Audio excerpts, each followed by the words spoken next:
कहाँ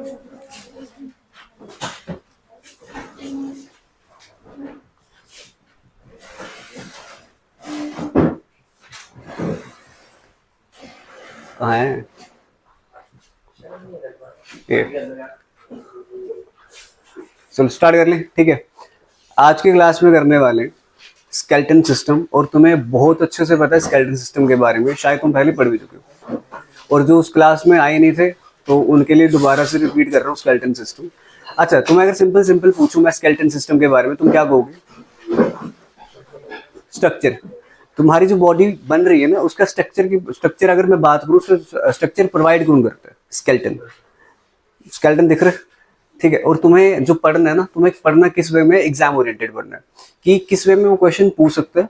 ज्यादा डीप जाके हमें पढ़ना नहीं है, ज्यादा डीप जाके फायदा भी नहीं है, ठीक है। तुम्हें यहाँ पे कोई 11th-12th की बायो वाले एग्जाम तुम्हें नहीं देने, तुम्हें ना नीट का एग्जाम देना, तुम्हें वो क्वेश्चंस करने जो एग्जाम में आते हैं। स्पेसिफिकली देखा जाए तो स्केलेटन सिस्टम में तुम्हारी बोन्स के बारे में क्वेश्चन पूछे जाते हैं कि लॉन्गेस्ट कौन सी है, लार्जेस्ट कौन सी है, स्मॉलेस्ट कौन सी है, कौन सी जो है वो सिस्मॉइड बोन है या सीसम की तरह दिखती है, तो ये पूछ सकते हैं। या कोई ऐसी बोन बता दो जो कनेक्टेड नहीं है किसी और पार्ट के साथ, तो ऐसे क्वेश्चन वो पूछ सकते हैं। या जॉइंट्स के बारे में क्वेश्चन पूछ सकते हैं, बट जॉइंट्स भी स्पेसिफिकली ज्यादा पूछता नहीं है, आज तक कभी क्वेश्चन आया है। तो जॉइंट्स के बारे में जो क्वेश्चन पूछ सकते हैं वो सिंपल 2-3 क्वेश्चन पूछ सकते हैं, वो भी तुम्हें बता दूंगा।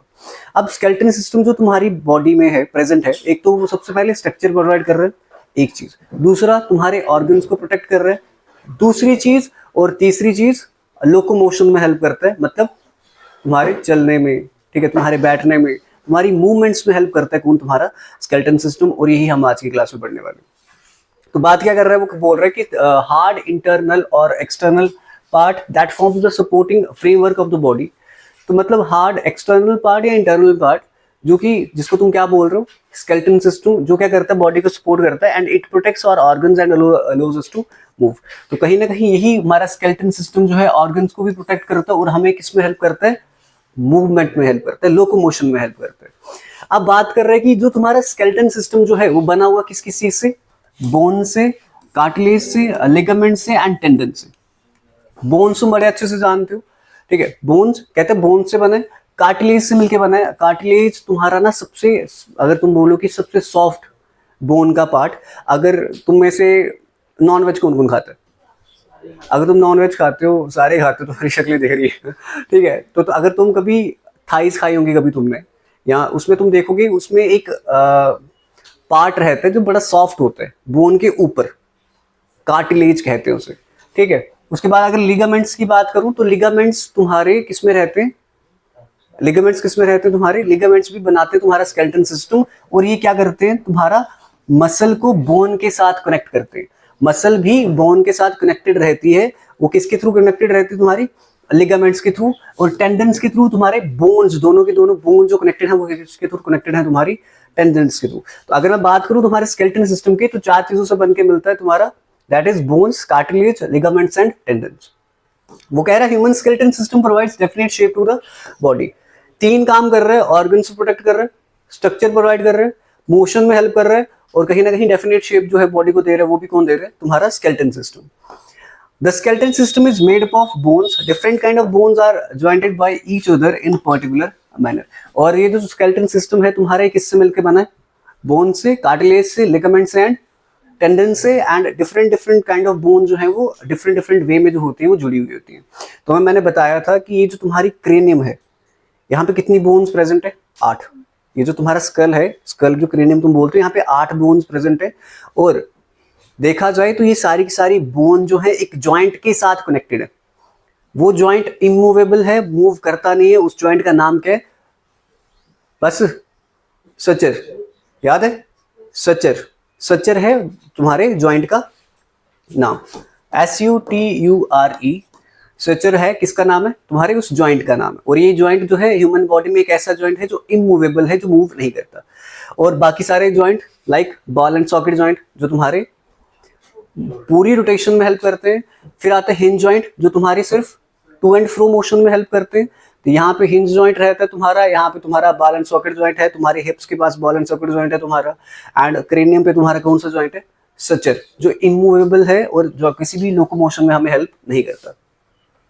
बात करते हैं bones are hard and rigid, वो कहते हैं जो जिन जिन पार्ट से तुम्हारा मिलके बना हुआ है क्या, स्केलेटन सिस्टम। तो बोन्स उसमें सबसे ज्यादा हार्ड रहती है और रिजिड रहती है।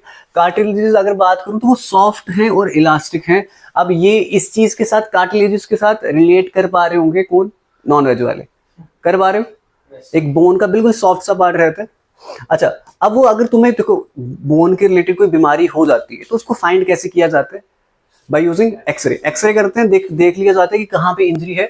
तो वही बोल रहे हैं कि photographs of bones can be obtained by a machine called X ray machine, and जिसके थ्रू तुम क्या करते हो, जितनी भी तुम्हारी डिजीजेज रहती है अगर तुम्हें फाइंड करनी है वो कैसे कर सकते हो, तुम एक्सरे के थ्रू कर सकते हो। Doctor use them to examine the injuries and diseases of bones. और डॉक्टर इनको किस लिए यूज करते हैं, ताकि वो बोन्स या इंजरीज जो है एग्जामिन कर सके। अब ये चीज समझना, बोल रहे हैं कि यहाँ पे अगर मैं ह्यूमन स्केलेटन सिस्टम की बात करूं तो उसको दो पार्ट में डिवाइड करा गया है, exoskeleton system and endoskeleton system.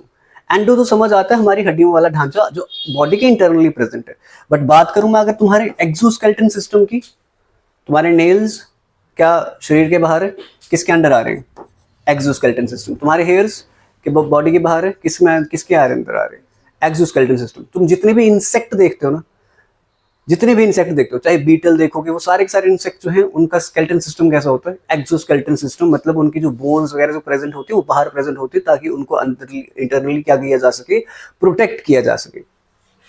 अब अगर मैं बात करूं तुम्हारी अगर स्केलेटन सिस्टम की, तो तुम्हें इतना पता चल रहा है दो टाइप का है, एक एंडोस्केलेटन सिस्टम है एंड एक एक्सोस्केलेटन सिस्टम है। एंड एंडोस्केलेटन सिस्टम फर्दर दो टाइप का है, ये याद रखना, दैट इज बोलो अब, ये तो बड़ा हुआ है, एक्सियल स्केलेटन सिस्टम कुछ नहीं हो सकता तुम्हारा, एंड अपेंडिकुलर स्केलेटन सिस्टम। अब बात करूं मैं एक्सियल स्केलेटन सिस्टम की, तो तुम्हें इतना सा यहां पे समझ आना चाहिए। उससे पहले रुक जाओ, उससे पहले एक बार ये देख लो। तो एक्सोस्केलेटन में उसने क्या बोल रहा है कि skeleton found on the body surface. तो सिंपल एक्सोस्केलेटन सिस्टम, दो चीजें समझना, जो बॉडी के सरफेस पे जितने भी तुम्हारे स्केलेटन सिस्टम प्रेजेंट, लाइक तुम्हारी ये जो नेल्स फ्लिंजेस हैं, फ्लिंजेस तो अंदर आ जाते हैं, नेल्स तुम्हारे आते हैं तो आउटर सरफेस पे हैं। तो मेरे को एक चीज बताओ, आउटर सरफेस पे तुम काटते हो उनको, तुम्हें दर्द होता है, हड्डी काट दो फिर होगा, तो इनको काट रहे फिर दर्द हो रहा है, नहीं हो रहा। तो कहीं ना कहीं ये नॉन लिविंग सेल से मिलके बने। बट जो तुम्हारा एंडोस्केलेटन सिस्टम होता है ये लिविंग सेल से मिलकर बनता है, इतना याद रखना, लिविंग टिश्यू से मिलकर बनता है। तो consist of non living material, और इसमें जो रहता है एंडोस्केलेटन में लिविंग मटेरियल। फिर उसने बोला ये दो टाइप का है, that is axial skeleton system and appendicular skeleton system. तो तुम्हें यहां पे दो चीजें समझनी है। एक्सियल स्केलेटन सिस्टम में तुम्हें चार चीजें हैं जो इंपॉर्टेंट है। एक तुम पढ़ोगे अपना स्कल, स्कल के अंदर कितनी बोन्स हैं, ठीक है, तुम्हारी फेशियल बोन्स कितनी है, तुम्हारे क्रेनियम में बोन कितनी है, तुम्हारे एयर्स में बोन कितनी है, ये पढ़ोगे स्कल में एक। उसके बाद तुम एक अलग से पढ़ोगे दैट इज स्टर्नम, ये सिंगल बोन है। फिर तुम पढ़ोगे यहाँ पे रिब्स के बारे में, एंड यहाँ पे एक और चीज के बारे में पढ़ोगे दैट इज वर्टिब्रल कॉलम। तो ये चार चीजें मिलके तुम्हारा कौन सा स्केलेटन सिस्टम बनाती है, एक्सियल स्केलेटन सिस्टम। और जो बाकी पार्ट बचा, चाहे वो तुम्हारा पेल्विक ग्रिडल है, तुम्हारा शोल्डर ग्रिडल है, शोल्डर ग्रिडल ये पढ़ाऊंगा आगे, रुक जाओ, पहले ये पढ़ते हैं, उसके बाद अपेंडिकुलर स्केलेटन सिस्टम पढ़ लेंगे। यहाँ पे शोल्डर ग्रिडल है तुम्हारा, यहाँ पे पेल्विक ग्रिडल है, तुम्हारे थाई की बोन्स आती हैं, तुम्हारे यहाँ पे ये पटेला आता है, ये फिबुला टिबिया, ये सब आती है। तो ये सारी की सारी बोन्स के बारे में पढ़ोगे। तुम हैंड्स के बारे में पढ़ोगे, कहाँ ह्यूमरस है, कहाँ अल्ना है, कहाँ रेडियस है, कहाँ मेटाकार्पल्स हैं, कहाँ पे तुम्हारे कार्पल्स हैं, कहाँ फ्लेंजेस हैं, वो सारी चीजें पढ़ोगे और इसी के ऊपर क्वेश्चंस वो पूछेगा। बट उससे पहले करते हैं हम अपना एक्सियल स्केलेटन सिस्टम, जिसके अंदर चार चीजें हम पढ़ने वाले हैं, that is skull, sternum, ribs and अपना वर्टिब्रल कॉलम। तो सबसे पहले बात करते हैं एक्सियल स्केलेटन सिस्टम की। तो उसने बोल रहा है चार चीजें, all bones along the central long axis. तो सेंट्रल, ये जो सेंट्रल लॉन्ग एक्सिस की बात कर रहे हैं, ये जो मिडल में जो एक्सिस बन रहा है, तो ये वाला सारा का सारा जो एक्सिस में जो बोन्स आती है, ये सारी की सारी किसकी आती है, तुम्हारी एक्सियल स्केलेटन सिस्टम की। तो चार चीजें यहाँ पे समझना, स्कल के बारे में पढ़ोगे, vertebral column, ribs and sternum के बारे में। सबसे पहले बात करते हैं स्कल की। तो स्कल में जो बोन्स तुम्हारी प्रेजेंट है दैट इज 29 बोन्स, बट तुम्हें गूगल पे कितने दिखेगी, 22। कहीं कहीं बुक्स में 22 दिखेंगी, कहीं कहीं ये कल 28 दिखा रहा, क्योंकि वो ये वाली बोन को काउंट नहीं करते। हियोइड बोन होती है तुम्हारी, हियोइड बोन होती है जो प्रेजेंट रहती है, क्योंकि सोर्स जो होते हैं ना कई बार वो पूरे करेक्ट होते नहीं कि तुम्हें सोर्स ले कहां से रहे हो। किसी किसी साइड्स पे देखो कि 29 आएगा, तो ये हियोइड बोन होती है तुम्हारी। ये कहाँ प्रेजेंट रहती है? चिन के नीचे, यहाँ पे जो टंग के पीछे प्रेजेंट होती है, टंग की मूवमेंट में हेल्प कर रही है कोई बोन, वो हियोइड बोन है। और यही एक ऐसी बोन है जो किसी और बोन के साथ कनेक्ट नहीं होती। तो यहाँ पे पढ़ते हैं, देखो सबसे पहले ये चीज समझना, स्कल में जो बोन्स पाई जाती है वो 29 है। 29 कैसे हैं वो भी समझाऊंगा। कहता है sports and protect the brain and structure of face. Face का स्ट्रक्चर है किसकी वजह से है? इसी स्कल की वजह से। उसके बाद अगर तुम्हारी आईज प्रोटेक्ट है, तुम्हारा ब्रेन प्रोटेक्टेड है, वो भी किसकी वजह से प्रोटेक्टेड है? स्कल की वजह से। और यहाँ पे बोन जो प्रेजेंट है वो कितनी है? 29। अच्छा एक चीज तुम्हें ना, थोड़ा सा पहले तुम्हें थोड़ा सा पीछे चलना और यहाँ पे आना, यहाँ पे स्कल के थोड़ा सा गैप डालना, यहाँ पे आना। तुम्हें पता है एक ह्यूमन बॉडी में बोन्स कितनी रहती है? पता है? बट जब बच्चा पैदा होता है तब कितनी बोन्स होती है उसकी बॉडी में? फिर धीरे धीरे वो कितनी होती है और लास्ट में कितनी रह जाती है? एक चीज यहाँ पे ये याद रखना, तुम्हें एग्जाम में क्वेश्चन आ सकता है कि ये जो तुम्हारा एक्सियल स्केलेटन सिस्टम है, इसमें टोटल बोन्स कितनी होती है? तुम क्या बोलोगे? 80। कितनी? और जो तुम्हारा अपेंडिकुलर स्केलेटन सिस्टम है, इसमें टोटल बोन्स कितनी होती हैं? बची कितनी? बस ये क्वेश्चन एग्जाम में आ सकता है, इसलिए तुम्हें पीछे लेके आया था। तो अब बात करते हैं तुम्हारे स्कल की। तो अब बात करते हैं, इसमें मैंने देखो स्कल को उसने डिवाइड करा है 3 पार्ट में। एक तो फेशियल बोन्स जो तुम्हारे फेस का स्ट्रक्चर बना रही है, उसमें कितनी बोन्स प्रेजेंट है? 14 तुम्हारी बोन्स प्रेजेंट है which form the skeleton of the face. उसके बाद बात करूं क्रेनियल बोन्स की, तो क्रेनियल में कितनी क्रेनियम, जो क्रेनियम रहता है तुम्हारा, जो प्रोटेक्टिव सरफेस है जो तुम्हारे ब्रेन को प्रोटेक्ट करता है, वहां पे कितनी बोन्स है? 8। और ये बोन्स जो है ज्वाइंट है किसके थ्रू? एक ज्वाइंट का नाम क्या है? सचर, ये याद रखना। और आउटर कवरिंग है ब्रेन की, क्रेनियल बोन। अब बात करूं तो मैंने तुम्हें बोला 14 और 8 कितने हुए? 22। स्कल ये बताएगा, बट तुम्हें अच्छे से पता है कि एयर में भी बोन्स प्रेजेंट रहती हैं। 6 बोन्स प्रेजेंट रहती है दोनों एयर्स में। तो 6 बोन दोनों एयर्स में प्रेजेंट रहती है, 3 लेफ्ट है और 3 राइट है। All it is also known as auditory ossicles. मतलब ये ऐसी बोन्स हैं जो कहीं ना कहीं तुम्हें सुनने में हेल्प करती है, तुम्हारी लिसनिंग में हेल्प करती है। नाम दे रखे हैं, 2 मेलस है, 2 इनकस है एंड 2 स्टेप्स है। और यही 2-2-2 करके तुम्हारे दोनों एयर्स में प्रेजेंट है, एक यहाँ पे, यहाँ पे। और सबसे छोटी बोन तुम्हारे एयर्स में जो प्रेजेंट है वो कौन सी है? एग्जाम में क्वेश्चन आएगा, सबसे छोटी बोन बता दो जो तुम्हारे कहाँ प्रेजेंट है? एयर में प्रेजेंट है, तुम बोलोगे स्टेप्स। बॉडी में प्रेजेंट है, तुम बोलोगे स्टेप्स। क्वेश्चन पूछेगा, बताओ एक ऐसी बोन जब बच्चा जो मतलब छोटा होता है, ठीक है, तब से लेके बूढ़ा होने तक वो बोन जो है वो वैसी ही रहती है, मतलब पैदा होती है वो बोन मैच्योर होती है। देखो कुछ बोन्स तुम्हारी हैं, देखो तुमने देखा कि 300 कुछ बोन्स होती है जब बच्चा पैदा होता है, फिर वो ज्वाइंट हो होके 206 बच जाती है। बट एक ऐसी बोन होती है जो मैच्योर होती है बर्थ से लेके डेथ तक, पहली स्टार्टिंग से मैच्योर होती है वो, और वो बोन है तुम्हारी एयर की बोन, दैट इज स्टेप्स। ये भी याद रखना। बात करते हैं तुम्हारे फिर एक जो लास्ट बोन बचती है। अच्छा 22 तो होगी तुम्हारी स्कल में, फिर 8 क्रेनियम वाली है, 8 क्रेनियम की, 14 फेशियल है, और 6 बची एयर्स की। एक बोन बचती है, उसको क्या कहा जाता है? Hyoid bone. और ये तुम्हारी टंग को सपोर्ट करती है, नेक के पास प्रेजेंट है, और तुम्हारा लोअर जॉ और साउंड बॉक्स के बीच में प्रेजेंट है। कहीं ना कहीं इसको क्या और क्या कहा जाता है? टंग बोन। और it is the only bone which is not in contact with any other bone. और ये अकेली ऐसी बोन है जो किसी और बोन के साथ कॉन्टैक्ट में नहीं है, कोई ज्वाइंट नहीं बनाती। बेसिक समझ आ रहा है? अब बात करते हैं तुम्हारे सेकंड 29 बोन्स कहां पे आ गई तुम्हारी? स्कल में। उसके बाद बात करते हैं तुम्हारी वर्टिब्रल कॉलम की। और वर्टिब्रल कॉलम जो है, जिसको तुम क्या बोलते हो? अपनी रीढ़ की हड्डी जो बोलते हो। यहाँ पे कौन कौन सी बोन प्रेजेंट है? स्टार्टिंग में कितनी बोन्स होती हैं, लास्ट में जब मैच्योर होने तक कितनी बोन्स बच जाती हैं, वो चीजें समझना। अच्छा, it is responsible for upright position of the human body. अगर मैं बात करूं तुम्हारे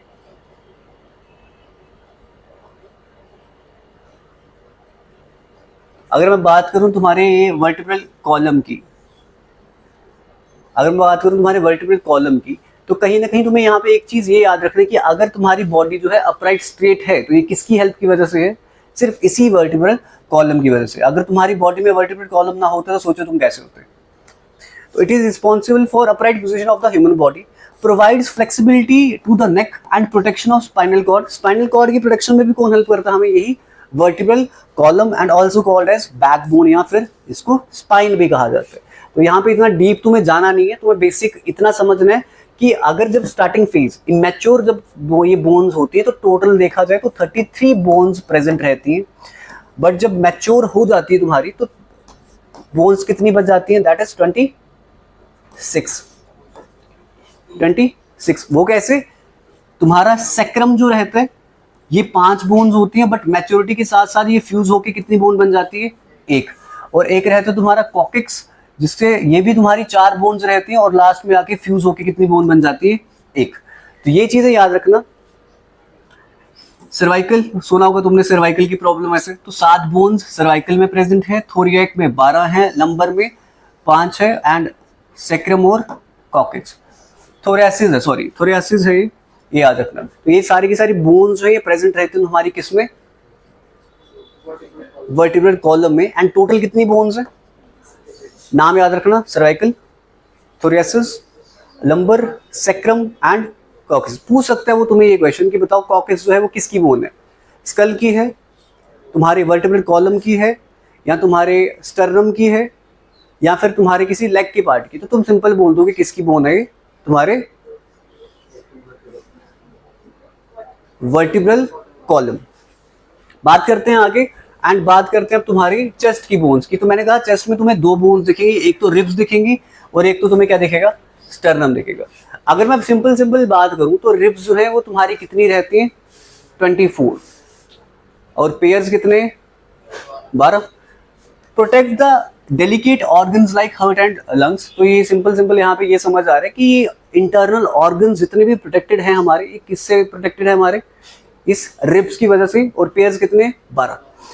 स्टर्नम की बात करूं तो स्टर्नम तुम्हें पता है एक बोन है जो कहाँ पे लोकेटेड रहती है? तुम्हारी सेंटर में। लाइक अगर मैं स्ट्रक्चर बनाने की कोशिश करूं, जो कि मैं बना नहीं पाऊंगा,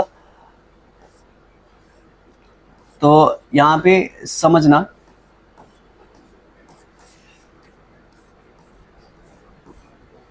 लग रही हड्डियां ये? तो कोई बात नहीं, कांटे ठीक है। बिच्छू लग रहा है, जो भी है समझ लो, आराम से ये जो भी समझ। तो ये देखा जाए तो ये सारी रिब्स है तुम्हारी, ठीक है। अब यहाँ पे तुम्हें एक डिफरेंशिएशन समझनी है यहाँ पे रिब्स में। ये जो मिडिल वाली बोन है ये कौन सी है? स्टर्नम। और आगे पीछे इसके क्या है? रिब्स है। तो अगर तुम यहाँ पे आओ, ये तुम्हारा देखा जाए तो ये तुम्हारा स्टर्नम है, ये तुम्हारा स्टर्नम है, ये वाला एरिया, और ये जो साथ में ये सारी की सारी क्या तुम्हारी? ये रिब्स है। अब ये रिब्स जो है, ये रिब्स भी 3 टाइप की रहती हैं। इसमें तुम्हारी 2 रिब्स जो है ये फ्लोटिंग रिब्स में आती है। 2 रिब्स कैसी तुम्हारी? 2 रिब्स तुम्हारी फ्लोटिंग रिब्स है। एंड तुम्हारी कितनी रिब्स है? 7 तुम्हारी कौन सी है? 7 जो है वो पहले 7 रिब्स जो है इनको ट्रू रिब्स कहा जाता है, जो कि डायरेक्टली स्टर्नम के साथ क्या होती है? कनेक्टेड। और 8th 9th 10th जो आती है ये तुम्हारी फॉल्स रिब है। ये कनेक्टेड कैसे रहती है तुम्हारी? ये कैसे कनेक्टेड रहती है? दूसरे जॉइंट की हेल्प लेके ये किसके साथ कनेक्टेड है? स्टर्नम के साथ। बट लास्ट में 2 रिब्स जो आती है तुम्हारी, ये कौन सी रिब्स आती है? Floating ribs. तो 11th 12th जो रिब है ये कौन सी रिब्स है तुम्हारी? Floating ribs. तो ये चीज यहाँ पे तुमने याद रखनी है। यहाँ तक समझ आया बेसिक? ठीक है। तुम्हारा मिडिल जो था पार्ट था उसमें तुमने पढ़ा axial skeleton system, skull, vertebral column, ribs and sternum, ठीक है।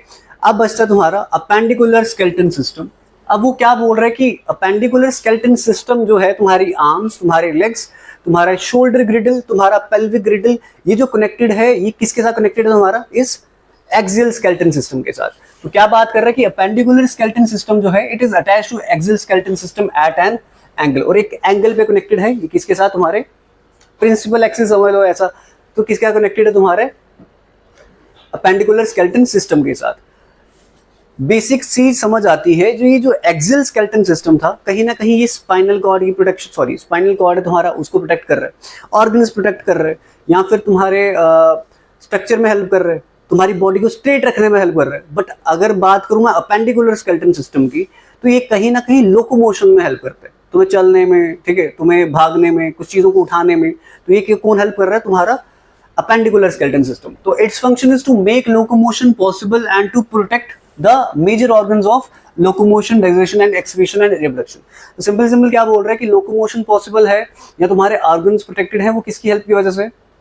Just due to appendicular skeleton system. Digestion में भी कौन हेल्प कर रहा है? तुम्हारा अपेंडिकुलर स्केलेटन सिस्टम। एक्सक्रीशन में भी कौन हेल्प कर रहा है? Appendicular skeleton system. And reproduction में भी कौन हेल्प कर रहा है? Appendicular skeleton system. अब यहां पे तुम्हें बताया मैंने कितनी बोन्स प्रेजेंट है? 126। 80 बोन कहां प्रेजेंट है? तुम्हारे एक्सियल स्केलेटन सिस्टम में।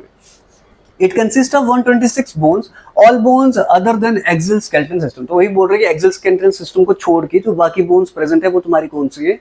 अपेंडिकुलर स्केलेटन सिस्टम की बोन्स है। Shoulder ग्रिडल with the upper limbs and pelvic ग्रिडल with the lower limbs. Limbs की बात करूं तो तुम्हारे हाथ, आर्म्स, और बात करूं लोअर लिम्स की तो तुम्हारे टांगे तुम्हारी। अब वो कनेक्टेड किसके साथ है? शोल्डर ग्रिडल के साथ। ग्रिडल क्या समझ आ रहा है? ग्रिडल में ना दो चीजें आती है तुम्हारी। एक तुम्हारी यहाँ पे कॉलर बोन आती है, और एक तुम्हारा पीछे यहाँ पे स्पेकल आता है, जो तुम्हारा तुम बोलते हो ना प्लेट सी दिख रही है। तो मैं बैक साइड, अब तुम्हें कैसे बताऊं प्रैक्टिकल करके, रुको एक सेकेंड। ये देखो, ये जो है ये स्कैपुला है, एंड ये तुम्हारा क्या है? यहाँ पे तुम्हारी कैल्विकल आता है, जिसको तुम बोलते हो, इस पूरे पार्ट को बोलते हो, इस पूरे पार्ट को क्या बोलते हो? शोल्डर ग्रिडल। इसी को कॉलर बोन भी कहते हैं। किसको कहते हैं? क्वेश्चन आ सकते हैं, कॉलर बोन किसे कहते हैं? तुम क्या बोलोगे? क्लेविकल को। और ये जो तुम्हारी बैक साइड जो प्लेट सी रहती है, इसको क्या कहा जाता है? स्कैपुला। और कहीं ना कहीं मूवमेंट में हेल्प कौन कर रहा है? मूवमेंट में हेल्प कौन कर रहा है? लोकोमोशन में हेल्प कौन कर रहा है? यही बोन्स हेल्प कर रही है, तुम्हारा अपेंडिकुलर स्केलेटन सिस्टम। और यहाँ पे ज्वाइंट जो प्रेजेंट है, ये ज्वाइंट कौन सा है? Ball and socket joint. ये चीज याद रखना। अब वो क्या बोल रहे हैं, यही चीजें वो समझा रहे हैं यहाँ पे कि 126 बोन प्रेजेंट है, एंड बाकी जो लिम्स तुम्हारी कनेक्टेड है वो किससे कनेक्टेड है? शोल्डर ग्रिडल से या पेल्विक ग्रिडल से। अब पेल्विक ग्रिडल की बात करूं तो पेल्विक ग्रिडल समझना, ये वाला एरिया जो है ये पेल्विक ग्रिडल है। यहाँ पे तुम्हें दो ही चीजें समझनी, ज्यादा कुछ नहीं, डीप नहीं जाना है। तुम्हें यहाँ पे पता होना चाहिए, एक तो तुम्हारा, एक सेकंड रुकना, यहाँ पे पता होना चाहिए तुम्हें, यहाँ पे लिखा नहीं है उसने,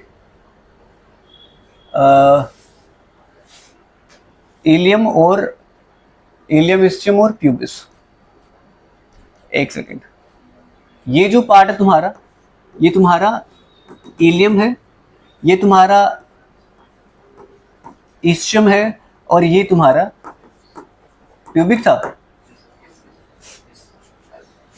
प्यूबिस। ये वाला पार्ट जो है ये प्यूबिस है। ये तीन चीज नाम याद रखना, ज्यादा इसमें तुम्हें याद रखने की जरूरत नहीं है। और बात करूं तो पेल्विक ग्रिडल, तो पेल्विक ग्रिडल कहा जाता है इसे, और इसमें रहते हैं 3 bones present, that is ilium, ischium and pubis. और यही जो है यही कनेक्ट करती है तुम्हारी लोअर लिम्स को, किसके साथ? तुम्हारे पेल्विक ग्रिडल के साथ। बेसिक चीज समझ आती है? ठीक है। अब यहाँ पे थोड़ा सा तुम्हें मुश्किल होगा इनको याद करने में, बट ट्राई करना फिर भी समझ पाओ। बोन्स के नाम याद करने, ठीक है, और याद करने कैसे? एक इजी वे में याद करते हैं, समझते जाना, सिंपल। इसको छोड़ो, ऐसे समझो। बात करते पहले मैं अपने शोल्डर की बात करूं तो शोल्डर में दो चीजें तुम्हें यहाँ पे समझ आती है। आगे है, अगर नहीं है कोई भी, रुक जाओ एक सेकेंड। शोल्डर में यहाँ पे तुम्हें दो चीजें समझनी है, यही से समझाता हूँ। शोल्डर में सबसे पहले आएगा तुम्हारा शोल्डर ग्रिडल, और शोल्डर ग्रिडल में दो चीजें तुम्हें समझनी है यहाँ पे। पहला, एक बोन आती है कैविकल, जिसको तुम कॉलर बोन बोलते हो। सेकंड आएगा तुम्हारा स्कैपुला। बात करूं, अब अगर मैं अपर लिम्ब की बात करूं तो ये जो तुम्हारी बोन ये है, जो शोल्डर के साथ कनेक्टेड है तुम्हारी, इसको क्या बोला जाता है? ह्यूमरस। और मैं तुम्हें बहुत अच्छे से बताया था कि तुम्हारी रिस्ट में, तुम्हारी आर्म में 2 बोन प्रेजेंट है जो क्रॉस करके प्रेजेंट रहती है। इसको क्या बोलते हो? रेडियस बोलते हो, और एक है तुम्हारी अल्ना। एक रेडियस है, एक अल्ना है। कैविकल, स्कैपुला, ह्यूमरस, रेडियस अल्ना। अब सुनना, यहाँ पे जो रिस्ट पे बोन रहते हैं इनको कहा जाता है टार्शल। ये क्या है? टार्शल्स। ये मेटाटार्शल। और ये उंगलियों पे जो बोन्स प्रेजेंट है ये फेलेंजेस। ठीक है, पहले याद करते हैं, पहले आर्म्स की याद करते हैं। Scapula, clavicle bone, humerus, radius ulna, tarsal, metatarsal, phalanges. Basic याद हुआ? तो यही तुम्हें चीज यहाँ पे याद रखनी है। तो क्या बोल रहा है, बात करूं बॉडी के अपर पार्ट की, तो शोल्डर में दो बोन्स दिखेंगी, स्कैपुला एंड कैविकल। स्कैपुला भी कितने हैं, कैविकल भी कितने हैं? बात करूं अपर आर्म की, तो ह्यूमरस, दो हाथ है तुम्हारे तो दो ही ह्यूमरस होंगे। फोर आर्म की बात करूं, रेडियस अल्ना, दो दो बोन, कितनी हुई? 4। फिर बात करूं तुम्हारे वेस्ट नहीं है, रिस्ट है, वेस्ट में कहां चले गए? तो रिस्ट की बात करूं तो कार्पल्स जो प्रेजेंट रहते हैं, छोटी छोटी बोन्स होती है, ये जो मूवमेंट कर पा रहे हो ना ये रिस्ट की, यहाँ पे बोन्स प्रेजेंट है छोटी छोटी, उनको तुम क्या बोलते हो?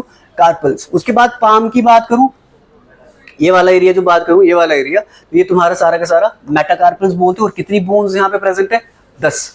फिंगर्स की बात करूं जिनको तुम बोलते हैं फ्लेंजेस, एंड यहाँ पे कितनी बोन्स प्रेजेंट है? 28। ठीक है, ये था तुम्हारा अपर पार्ट। अब बात करूं तुम्हारे लोअर लिम्स की, तो यहाँ पे आते हैं हिप्स आते हैं, जिनको तुम पेल्विक ग्रिडल बोलते हो। यहाँ पे बोन्स कितनी प्रेजेंट है? 6। कौन कौन सी? इलियम, इस्चियम एंड प्यूबिस, दोनों दो दो दो दो प्रेजेंट है इसमें। थाई की बात करूं, फ्यूमर, सबसे लार्जेस्ट बोन कोई है बॉडी में तो फ्यूमर है। नी की बात करूं, पटेला बोल लो या फिर सिस्मोइड बोन बोल लो।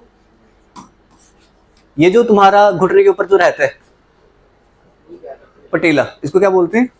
पटेला बोलते हैं। और कितने प्रेजेंट है? वही नी क्या है, वही। ठीक है, तो ये कितने प्रेजेंट है? 2। और या फिर इनको तुम क्या बोल सकते हो? सिस्मोइड बोन, क्योंकि इसकी शेप कैसी है? सीसम की सीड जैसी, इसलिए इसको कहा जाता है। फिर अगर शैंक बोल लो या शिन बोल लो, शिन वाला एरिया बोल लो, तो यहाँ पे टिबिया और फिबुला, दो बोन्स यहाँ भी पाई जाती है तुम्हारी। कौन कौन सी है? That is tibia and fibula. ये दो बोन्स कहाँ पाई जाती है तुम्हारी लोअर लिम्स की लोअर पार्ट में। और उसके बाद अगर मैं बात करूं तुम्हारी यहाँ पे एंकल की, लाइक सुनो, रिस्ट में टार्शल थे, सॉरी रिस्ट में क्या थे? कार्पल्स। यहाँ पे कार्पल्स से, तो वहां पे क्या है? टार्शल्स हैं। रिस्ट पे कितने कार्पल्स से? 16। और पाँव में कितने टार्शल्स हैं? 14। अब वहां पे मेटा कार्पल्स से, तो यहाँ क्या है? मेटा टार्शल। और ये कितने? 10। और टोज, यहाँ भी फ्लेंजेस है, फिंगर में भी फ्लेंजेस थी, कितनी थी? 28। और यहाँ भी कितनी है? बस इतना ही है। ये पढ़ लिया तुमने पूरी की पूरी ह्यूमन एनाटॉमी। बॉडी की तुमने आज तक पूरी की पूरी, अगर तुम 12th में पढ़ते होते तो ह्यूमन एनाटॉमी होती है। ज़्यादा नहीं डीप गए हम, बट इतना पढ़ लिया होगा कि हमें बॉडी का स्ट्रक्चर पूरा पता चल गया हुआ है कि कहाँ कहाँ क्या क्या है। बेसिक चीज़ समझ आती है। उसके बाद चलते हैं आगे चलते हैं और कुछ इंपॉर्टेंट पॉइंट्स की बात करते हैं। ज़्यादा नहीं, इंपॉर्टेंट कुछ पॉइंट्स की बात करते हैं। सिंपल क्या बोल रहे हैं? Longest bone femur, smallest bone stapes, sternum जो है हम में तो प्रेजेंट है बट फिश में एब्सेंट रहता है। इंपॉर्टेंट जो क्वेश्चन तुम्हें आ सकते हैं एग्जाम में। Osteology, study of skeleton, skeleton की स्टडी करना osteology. Chondrology, study of cartilages, ठीक है। Arthrology, study of joints. और bone joint articulation is defined as the junction of two bones. Joint बोल लो या आर्टिकुलेशन बोलो, एक आर्टिकुलेशन एक टर्म आती है। सिंपल क्या बोलोगे? जॉइंट जहां पे तुम्हारी दो बोन्स जुड़ती हैं उसे क्या कहा जाता है? उस एरिया को क्या कहा जाता है? आर्टिकुलेशन। 5 चीजें क्या होता है? कहाँ पे? और तो लिख लो, एराथ्रो, अच्छा हाँ सॉरी, और तो लिख लो, ऑर्थोलॉजी। अब बात करते हैं कुछ डिजीजेस की बात करते हैं जो तुम्हारा रिलेटेड है किससे? बोन से। बोन से रिलेटेड डिजीजेस हो कैसे सकती है? यहाँ तो तुम्हारे टांगे टूंगे टूट जाए, तुम गिर जाओ, हड्डी उड्डी टूट जाए, डिसलोकेशन हो जाए, या फिर बार बार एक ही ज्वाइंट पे प्रेशर पड़ रहा है। आर्थोलॉजी बोलते हैं, यही होता है यार। मैंने क्या लिखा हुआ, हाँ ठीक है, बोन्स की स्टडी को बोल लेना, सॉरी मैं ही, हाँ आर्थोलॉजी स्टडी ऑफ जॉइंट्स है, ऑर्थोलॉजी जो है वो स्टडी ऑफ बोन्स है, ये याद रखना। छोड़ो इसे, छोड़ो आगे चलो।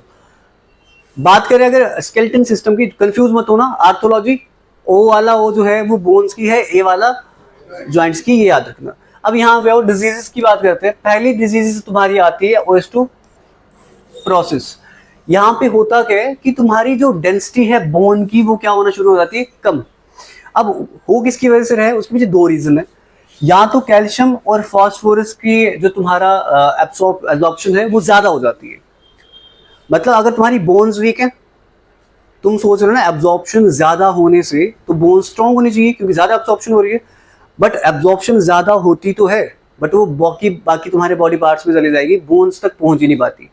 तो ज्यादा एब्जॉर्प्शन होने की वजह से बोन्स तुम्हारी वीक हो जाती है, जिनको तुम क्या बोलते हो, इस डिजीज को तुम क्या नाम देते हो, ओस्टियोपोरोसिस। बट ओस्टियोपेट्रियोसिस, पोरोसिस तो वीक है बट पेट्रोसिस में क्या होगा, it is a hereditary disease marked by abnormally dense bones.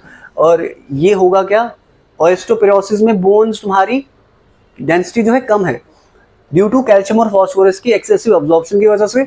But ओस्टियोपेट्रियोसिस में क्या है, एक हेरिडिटरी डिजीज है, बचपन से ही बच्चे को होती है, जिसमें बोन्स की डेंसिटी बहुत ज्यादा होती है एंड बहुत ज्यादा थिक बोन्स उसकी होती है।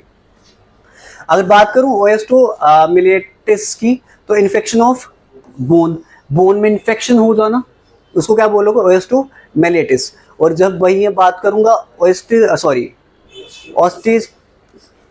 ऑस्टिटिस की, तो याद रखना इन्फ्लेमेशन, सूज जाना बोन्स का, इसको। इन्फेक्शन में और इन्फ्लामेशन में फर्क है। इन्फेक्शन में बोन्स की इन्फेक्शन होगी तो शायद वहां पे तुम्हारी बोन्स जो है वो खराब होना शुरू हो जाए, डेंसिटी कम होना शुरू हो जाए, बट इन्फ्लेमेशन में तुम्हारी बोन्स जो है वो सूज जाएंगी और इसको क्या कहा जाएगा, ओस्टिटिस। बात करते हैं तुम्हारी डिसलोकेशन की। डिसलोकेशन में सिंपल समझ आ रहा है, तुम्हारी बोन्स जो है वो जॉइंट से अपने अलग हो जाएंगी। तो in this case the bones at this joints are dislocated, dislocked भी लिख सकते हो, फ्रॉम देयर पोजीशन। डिसलॉक्ड होना अलग हो जाती है, या फिर डिसलोकेटेड होना कि एक अपनी जगह से हिल जाती है, तो इसको बोलते हैं डिसलोकेशन। ये भी किसकी डिजीज है, बोन की।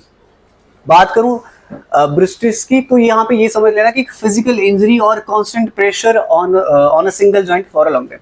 लाइक तुम्हारी अगर एक जगह से एक टांग तुम्हारी टूट गई और तुम इस पर बिल्कुल प्रेशर नहीं डाल रहे, तुम एक ही टांग पे एक साल से लगातार प्रेशर डाल रहे हो, तो कहीं ना कहीं तुम्हें ना वो टांग जो है फिर दुख लेना शुरू कर देती है, जो अच्छी भली भी थी। उसी डिजीज को तुम क्या बोलते हो, ब्रिस्टिस। बात करूं रिगर मॉर्टिस की, तो ये भी एक डिजीज है।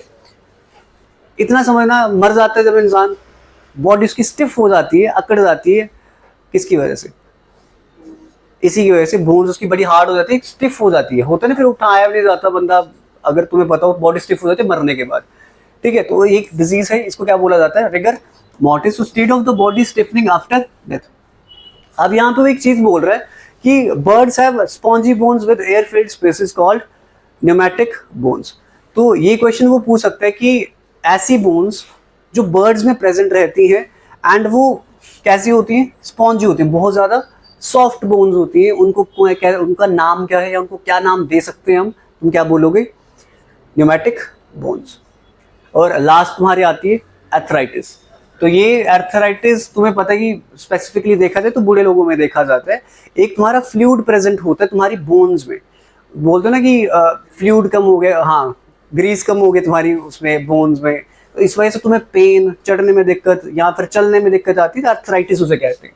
तो caused by the inflammation of the joints, जहाँ पे तुम्हारे जॉइंट्स कनेक्टेड रहते हैं वहां पे इन्फ्लेमेशन हो जाती है। इन्फ्लेमेशन क्यों होती है, क्योंकि कहीं ना कहीं जो तुम्हारे दो जॉइंट्स में जो बोन जो कनेक्टेड रहती है तुम्हारी, एंड कहीं ना कहीं उसके बीच में एक फ्लूइड प्रेजेंट होता है जो कि उसकी मूवमेंट में कभी दिक्कत नहीं आने देता। अब जब वो फ्लूइड की कमी हो जाती है, फ्लूइड कम होना शुरू हो जाता है, तो बोन्स घिसना शुरू हो जाती है, जिसकी वजह से क्या होता है, जॉइंट्स में इन्फ्लामेशन, सूजन आ जाती है और फिर बंदा चल भी नहीं पाता।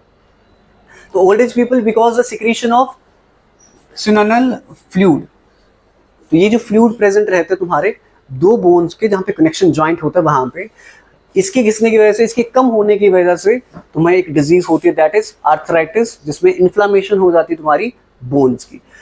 तो decreases with the age which result in the bone weakening या फिर इन्फ्लामेशन।